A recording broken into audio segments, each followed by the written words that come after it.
Right, you ready? Right, let's go. Right. Okay.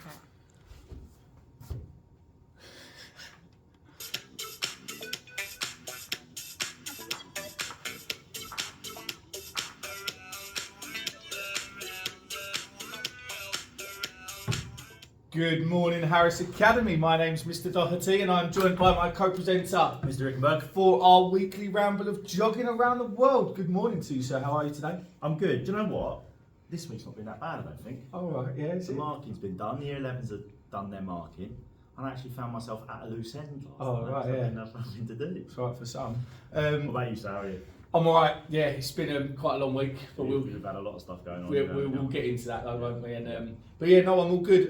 Good morning to our producer, Ava. How are you today, Ava? I'm good, thank you. Do you know what? We'll start with what you're drinking this morning, Ava. Yeah, she's outdone us, I think. She has. What are you drinking today? I'm drinking a Costa coffee, hot chocolate with hazelnut syrup. Oh, lovely way to start a very cold Friday morning, Mr. Wickenberg. What are you drinking today? I've gone Christmassy. I thought it was going to be Christmassy, like, I don't know, like some sort of nice spice, but it's just a cafe latte. Oh no, yeah, but it was your round this morning. It was and my you- round, yeah. And you got me a caramel macchiato again. This is 3 weeks on the bounce Yeah, I now. thought that was your favourite. You know, like people go up for the same drink every time. I thought I'd do that for you. Yeah, no, it is good. I'll maybe mix it up for the next time. It's your round, mate. It's my You round, get so I'll whatever mix you it up. want. But no, this is good. So good morning anyway. Right, let's crack on. So, what is the first thing on our agenda? Shout outs. Shout outs.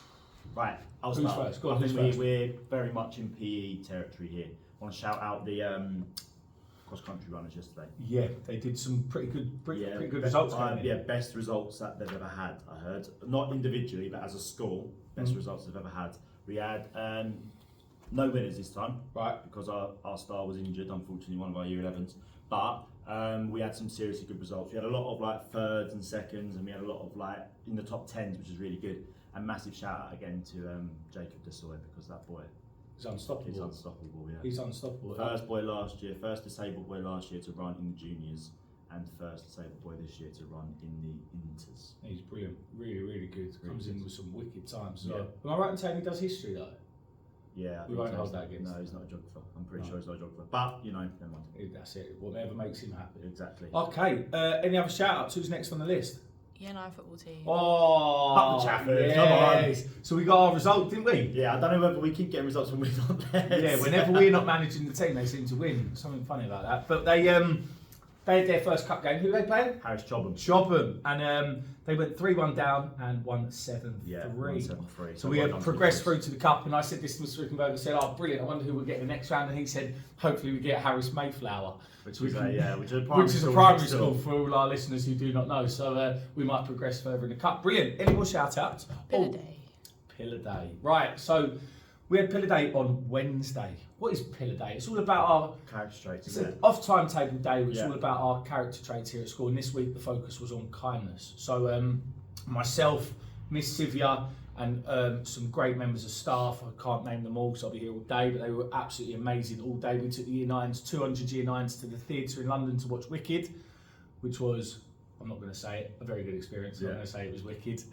No, it was really good fun. Kids really enjoyed it. They were very well behaved. It was good. And the Year 10s went to Lion King, Yeah, am went I to right? Lion King. Big shout out to all the teachers there as well, Mr. Sani, military operation. Even managed to walk with the Year 10s around Covent Garden. Oh, did you? So that was something. So there was probably about 150 of us, I think. Yeah. But yeah, Mr. Sani, Miss McLaren, Miss Jones. Yeah, all- Mr. Sally did a all great smashed job, it. and I came into a big bag of celebrations on my desk as a thank Yeah, you, that's so nice. I'll take that all day long. Okay, brilliant. So what are we talking about today? Rapid urbanisation. Rapid human urbanisation, topics. back to the human stuff. The human stuff. This is a bit of because- us, this, isn't yeah, it? the Year 11s are doing this right now. They're doing the topic of urban futures, Yeah. and I just feel a good vibe in the room when we're talking about this. I don't know whether it's because I could just talk about it for hours. Yeah, kind of links a little bit to what the Year 12s are doing as well, aren't they? Yeah, Like exactly. regeneration and stuff. Yeah. So any of our Year 12 listeners could definitely benefit from this Yeah. week's podcast. So we are talking about cities, Mm. essentially urban areas, and how the populations of cities are growing, Yeah. and how fast and how slow they're growing in different countries, and different classifications of countries based on development. Yeah. So first one we're going to talk about is again rapid urbanisation, Yeah. and this mainly happens in LIDCs. Yeah.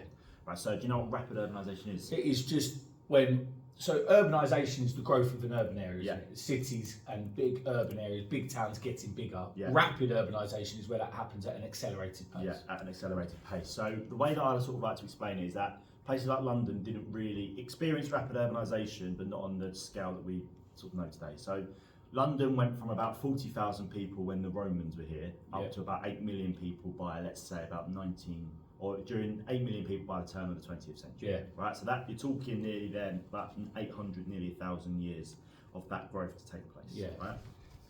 Dar es Salaam in Tanzania Yeah. currently has about, I think, it's below 10 million people. By 2100 to 100 years, it's expected to have 80 million people in it. 80. One city, 80 million people. God, that's just, when you think about it, it's just insane. Yeah, and when you see, so rapid urbanisation occurs in mainly LIDCs. Yeah. So places like China and places like India have had this massive population growth. This happened to them in about the 1950s, 1960s, these big growths. So you say LIDC, so you quickly say like a low-income developing country. low-income developing and are we going to talk about the reasons why that is the case? But why their rapid urbanisation Why takes it place? occurs mainly in LIDCs? Because there's a few reasons, Yeah. right? So their economies are starting to develop, Yeah. right? So the city is, same as anywhere, is the most economically sort of, what word am I looking for? It's sort of like the most economically active region of Right. any country, really, right? So people start, if they're mostly working in the primary sector, if they're working in agriculture, they start to see that there's more jobs now making things. So then they'll go to the city. So the main cause of rapid urbanisation is rural to urban migration.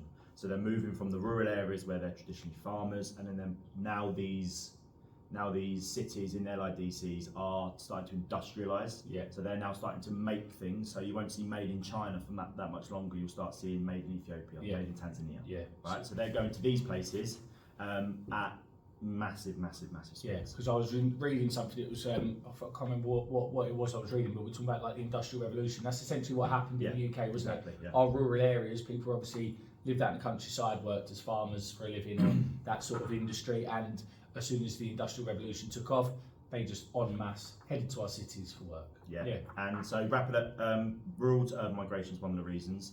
The other reason is internal growth.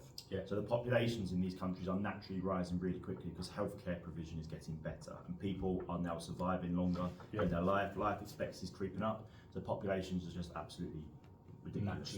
Naturally increasing. Yeah. Right. So younger people move to the cities to work. Yeah. They're also of sort of like fertility ages, so then they're starting now to have children. In some of these countries still the fertility rate is about 4 or 6 children per woman, but obviously that's slowly decreasing. So naturally the populations are absolutely booming and people are moving to the cities because of economic opportunity. Yeah, and would we call them economic migrants?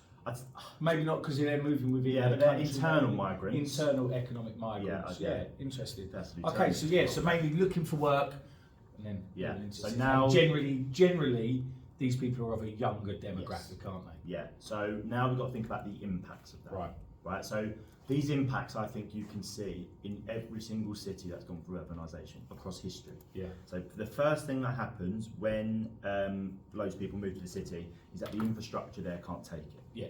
So you get a lot of congestion, and with congestion you tend to get a lot of pollution. So pollution levels tend to spike in these places with loads and loads of people. So that's one of the negative things. Yeah. One of the positive things with rapid urbanisation is wages begin to rise. Right, so wages begin to rise because loads of people move to the city.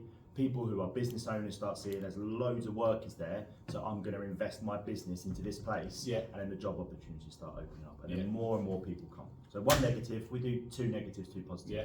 One negative is congestion leading to pollution. Yeah. One positive is wages begin to rise in these places. Another negative could be that housing provision severely decreases.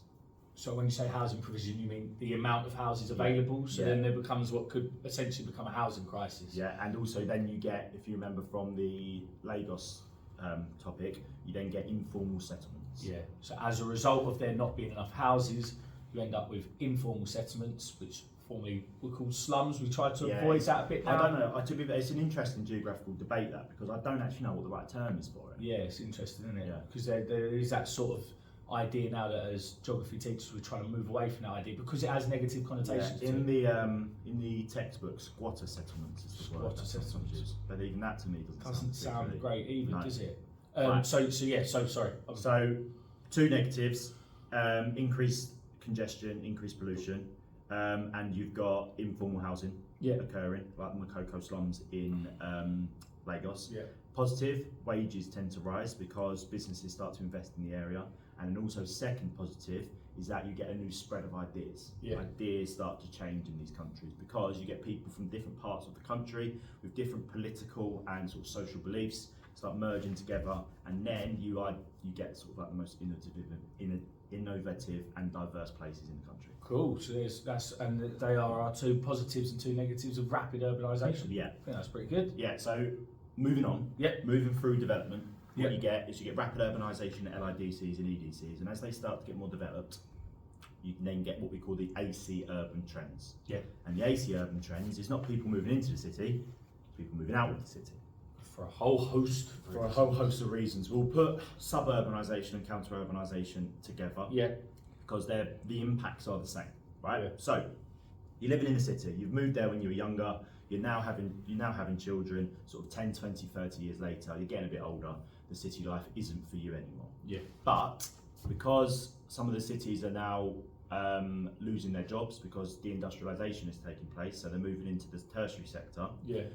now you don't really have to live close to the place that you're working. No. So people with these families start noticing these new towns being built on the outskirts with direct train lines into them, and they're called the suburbs. Yeah. Right? So the suburbs are places around the city that are mainly made up of housing. Yeah. So again, why would you move to the suburb? Well, again, families. I think cheaper housing, you get a lot more for your money. Yeah. As you move further out, like you say, direct transport links in and out the city. So I live in Westcliff, and that train, if you get the train in at rush hour, it's rammed. Yeah. I'm from Chelmsford, again, another commuter town. That train is rammed, and you can get to London, Liverpool Street, from Chelmsford in like 35 minutes. Yeah. Quick one. So that is no time at all. No. It's quicker than travelling across London. Do you know what I find fascinating with Go this? on. Right, suburbanisation. Chatham 100, where we work and we love, was built in the 1980s. Yeah. If you look at the population of London, it starts to decrease around the 1980s. So you saying that? So I was reading something a little while ago. There's a massive problem in London at the minute, Yeah. and the borough of Camden's suffering the most because primary schools literally don't have the uptake of children to go, Yeah. so they're closing down. 'Cause They're they're literally moving- having to shut down primary school after primary school after primary school because there are no children. Because where are they all? In the suburbs. And it said, I think 40% of the young people, something mental like that, go to private school. Oh And wow. the rest are moving out. So it's either this demographic of people that can afford to stay in London and bring up their family in Yeah. London, send them to private school. The others are thinking, I can't really afford to stay. Yeah. I'm going to move out. Yeah. So like my brother did it with his wife and my niece when she was about 2. They moved from South Tottenham out to Southend-on-Sea. I've seen friends of mine do it. A friend of mine did it just after COVID, and they were saving £1,000 a month on rent alone. Yeah. On just Do you know rent. who else did it? I was having an interesting conversation with Thomas. The Thomas family did it. Ah. So they used to live in sort of like Canning Town area of London, and when Ava's mum was a lot younger, they moved to Chatham 100. That's it. So because Chatham 100 was being built, and they've got the train line, which is direct route into London, 45 minutes, 55 minutes on a bad day. Straight to Into Fenchurch Street, Yeah, and you've that's got it. a lot more space. You've got schools that are dotted around here. You've got Lakeside there. So everything you really need in the city is now sort of in the suburbs. And they're generally speaking, suburbs are a safer place. Yeah. You know, they're because cities, I love cities. I love big major cities, big crowded, congested cities. But you have to be real; they are sometimes quite dangerous. There are quite high crime rates. So moving out to the suburbs, you generally safer, Yeah. more for your money, Yeah.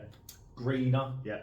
Yeah, you can you have that whole sort of thing with a driveway and a garden, whereas in London, if you've got a driveway, you could sell it for a fortune. You know, so we'll quickly recap our reasons. Why do people leave the city? Yeah, people leave the city because they're having families. They want Yeah. a safer place for their families. They Yeah. also want more space. Yeah. And also they don't have, because of the improvement in transport, they don't have to live near their work anymore. Yeah, and also one more thing I was thinking of is now this idea of that you can work from home. Yes. Since COVID's really accelerated that idea of working from yeah. home, isn't it? So when you notice when you come into work on a Monday and a Friday, the roads are far quieter than Tuesday, Wednesday, Thursday. So it's again that sort of advancement in technology, Yeah. changing work sort of patterns allows people to work from home. Yeah, and that is pretty much exactly the same reasons as counter-urbanisation as well. So counter-urbanisation is when people move from the city to the rural area. Yeah. And because, again, technology, internet speeds are increasing everywhere, they can work from home. And Yeah. also, most rural areas now are close to an A road, so you get on an A road, you can fly Yeah. into where you need to go.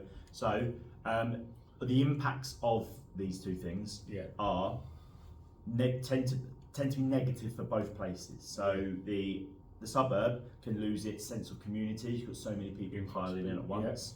Then the congestion moves to the suburb, and then as you the get rural more area. people, crime rates tend to increase. Yeah, exactly. So Yeah. all the problems you get with urbanisation, when any group of people move to a new place, those things start to increase as well. But also, what you start to get in the city, in the urban area, is massive decline. Yeah. Because declining population, businesses then start to leave because they're starting to go to the suburbs as well. That's where businesses.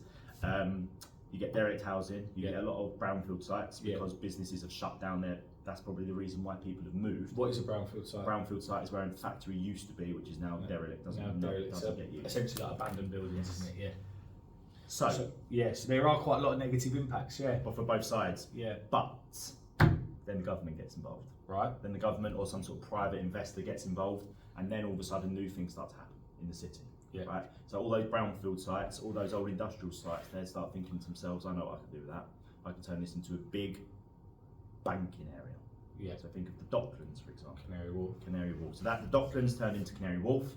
As a result of that, there's now jobs there. So there's manufacturing jobs there. There's to build these places. There's also jobs going in the new banks, which is the tertiary sector. So those people that have moved out now start seeing this, and not just are they building, not just are they building businesses, they're also building these nice lovely flats right next door. Yeah. Right? So then you don't have to then pay a fortune to get from the suburbs into the city. You can now save that money from your train ticket by living right there. Yeah. What is a train ticket? I think the train ticket from Southend into London is like over £3,000 a year. Yeah. Not cheap. No, they're not cheap. So- So what then happens is that re-urbanisation starts to take place, and those young people who are growing up in the suburbs, whose parents or grandparents might have lived in London once upon a time, then start going back to save money on their train ticket or to just enjoy the city life, because a lot of these places are being regenerated. They're now again popular places to go. So say that, so start that again. So re-urbanisation, where people have moved out of the city and then they're heading back in. Yeah, but it's normally the next generation that are moving back in. Yeah, so it's the these younger people still tend to be younger, because you're not. I can't imagine there's many people that would move their family out to the suburbs, start a life in the suburbs, and then go back in. So generally, it's younger people that work in population, probably no dependents, moving back into the city to enjoy city life, be closer to work, and obviously enjoy everything that comes with city, i.e. nightlife. Exactly. Transport links, airports, in and out. Because there's just, if you go into London now, if you go around Vauxhall or places like that, mate, you should see the housing and stuff that's going up there. It's crazy. We went through Elephant and Castle the other day, and that whole new project that's going on in the middle of Elephant and Castle. Yeah, it's really cool. It's good. It's good stuff. Obviously, it's aimed at young people. And we were talking about the year 12. So these people that regenerate these areas. So regeneration is essentially just improving an urban area that's gone into decline, isn't it? And we were looking at King's Cross yesterday with the year 12s, which I think if you've been to Cold Drop Yard, it's cool around there. Like it's not that new anymore, but it's just brand new, beautiful, lovely shops. And when I was younger, growing up, King's Cross wasn't the friendliest places to go. You would try to avoid it late at night. But okay, so I think, have you anything else we need to cover? No, I think that's it. If the students listen to this, I reckon they'll I think it will just click what we go over in lessons. Fingers crossed. Absolutely. Okay, what time are we on? I think we're on a lot big time here. Like 19 minutes. Right. Did you get that right? Yeah, dude, That's amazing. Right, what are we on next? The weather forecast. We can do weather forecast now. Yeah. I tell you what, it's cold. Oh yeah. I'm sitting here in my fleece because I thought I'm not sitting in L20 without a jumper on. Ava looks pretty cold there behind the camera. It is chilly. How cold is it, Ava? Right now it's -1. -1. And what's the weekend looking like? I think we got some clear blues on the weekend, haven't we? We definitely don't have any clear blues today. Yeah, it's clear blues, but It's 3 degrees and 6 degrees. Yeah, so the reason why it's cold is because of the clear blue, sir. Go on. That's why it's cold, because we haven't got that blanket of cloud over us. Yeah. That heat that is generated from the sun, which we only get for a short period of time now because it's winter, just disappears. Just back up into space. Completely disappears. We kind of want them blankets of clouds to try and In the retain a winter little we bit do, of yeah. heat. There is a bit of snow down in the very far south. We're Is not there? getting it. Yeah, we're not getting it. But but the difference for us, we don't get a day off. We just have to drive in the snow. Oh, no matter instead. what, we texted Mr. Max there, didn't we, on our correspondence group that we have for the news, because it's too much him texting the both of us at one time. And we said, I said, I'd love a snow day tomorrow, and his response was, not on my watch, I would come and dig you out. Yes, So there we go. no chance we ever get. It's not like those days back in the day we had the radio on thinking, please say my screen. refresh on the computer. And we also have to say we hope that the intro was a little bit more streamlined this morning Yeah. for Mr. Max because he was not impressed. Not was he? impressed at all. But we're trying new things here. This is we're innovative. Innovators. Yeah, that's it. We're trying. Okay, so that is the weather forecast. What's next? News. Oh, Got some good ones. Mr. Max Head was on form, always. but Well, I think we've got most more of the interesting ones. Go on Being then. honest. Well, So- this was mostly about the weather, wasn't it? Yeah, his was the weather. It was going to be cold. Yeah. Great news. It's already a segment, if you ask me. But my favourite news story was, and it was actually someone in your class said it to you in the week. Right. I don't think it clocked, but I heard it and then I saw it on the news. Is that a Virgin Atlantic flight, the first one ever? Did they say in my lesson? Someone said it in your lesson. Right. And then Virgin Atlantic flight set sail from London Heathrow, I think, to JFK Airport, running purely on recycled cooking fat. That's incredible. The whole way recycled cooking fat. Well, how do you feel about getting on that flight? You'd be a bit shaky, wouldn't you? I'm not. What if it stank as well the whole time? Well, there was a bus in Brighton that used to Yeah. run on vegetable oil, and it was free if you got on with a lemon or a piece of fruit, just to show them they'd let you get on for free in a student town. Yeah. And it was run on vegetable oil, and it used to just smell like a chippy. Yeah. But I don't know. Like, obviously, it's amazing. It's that I moving think forward, that's but- it's not going. It's them planes are not now running on cooking fat. No. It's a trial. I didn't crash. I'm heard No, of you're successful. looking out the window and they're refueling it with buckets of oil. You'd be thinking, Yeah. hang on a minute, But it's crisp cool. and dry. Yeah, but that's what McDonald's fuel their lorries with. Yeah, you see it with So that's if that can go into planes, I can imagine that cuts emissions by about half. Instead of amazing. just using Yeah, like that's diesel really and good. stuff like That's a really good one, especially from a geographical Yeah. point of view. I like that one. And the next one, is it about the Indian miners being Yes. rescued? It is. They finally got rescued. They were down there for quite a while, weren't they? You see when they cut the little hole and the guy's there, you'd be so relieved, wouldn't you? Yeah, they were able to thread a tube down there, and that's how they were giving them water and food and oxygen. Yeah, I've really given them oxygen as Yeah, well. so- How many was there? It was like 41. I think. 41, yeah. There was Because quite they a were few. making a tunnel, and then there was a landslide. So it's not that they were doing something stupid. It was purely just coincidental that the landslide happened whilst they were under there. But it blocked them in, and then I just find it amazing how do you remember the Chilean miners a few like 5 or 10 years ago? That was, that They was had just to, and unbelievable. they had a massive debate about whether to go like in through the tunnel and get to them or go from the top, Yeah. and it was like super hard rock. And Yeah. someone was talking in class the other day, and they were saying they were like 3 meters away from them or something. So, brilliant! That's some positive news this Yeah, week. that is a positive We'll take news. that because quite often we have to touch upon some difficult subjects. Okay, what have we got next? Fun fact. It's me again, isn't it? It's you again. This is last minute. This was. I think not like you. I think I was right down the bottom of the page as well. Right, our fun fact for today is. Do you know what? I'm going to make it. Do you know what? Cool. This is how we can give the map away. You're going to change it. You're going to change the giveaway. I'm gonna You haven't change even the told them giveaway. there is a giveaway. No, but we can get onto that in a second. Right, go on then. They've got to tell me Right. what country has more pyramids in it than Egypt. Right. So.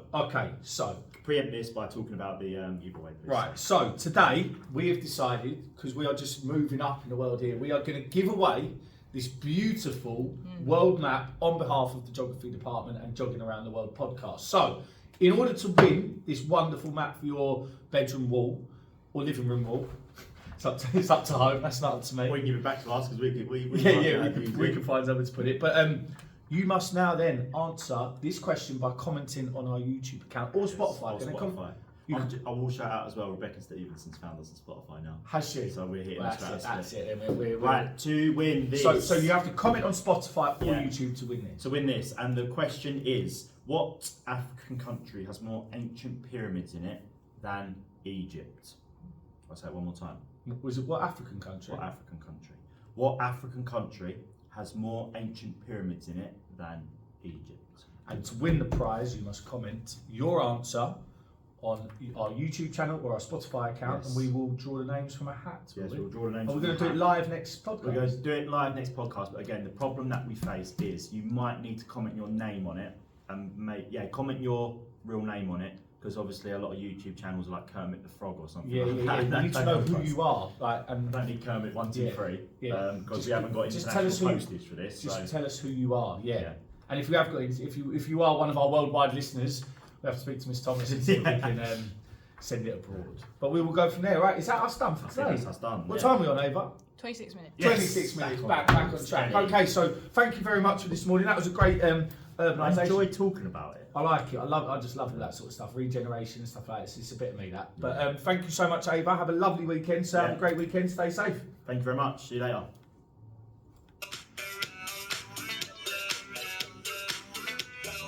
Well done. Lovely stuff.